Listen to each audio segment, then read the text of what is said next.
Коми определили лучшего преподавателя колледжа и техникумов. На протяжении всей недели конкурсанты, всего их было 18, боролись за почетное звание. Записывали видеоролики, выступления, демонстрировали собственные подходы и практики. Проводили открытые уроки с детьми. Словом, показывали свое профмастерство. Профессия педагог, педагог-наставник требует к себе пристального отношения, требует к себе пристального внимания. Навыки постоянно необходимо совершенствовать. В техникумы, в СУЗы Республики Коми постоянно приходит новое оборудование. Его необходимо изучать, с ним нужно разбираться. И, конечно же, очень важно те знания, тот опыт, который у вас есть, передавать нашему подрастающему поколению. Сыктывкар, Воркута, Печора, Инта, Ухта, Сосногорск, Микунь – такова география конкурса.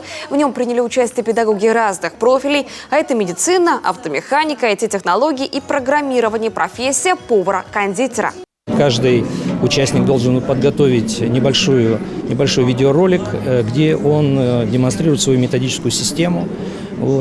И затем второе конкурсное испытание уже очное – это непосредственно провести занятия с группой обучающихся по соответствующей теме.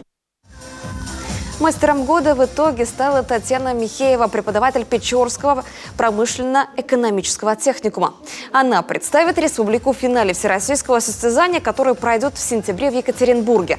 По словам организаторов, конкурс позволяет развивать кадровый потенциал педагогов. Это важно для повышения престижа профессии, популяризации передовых идей в области образования, внедрения лучших образовательных практик.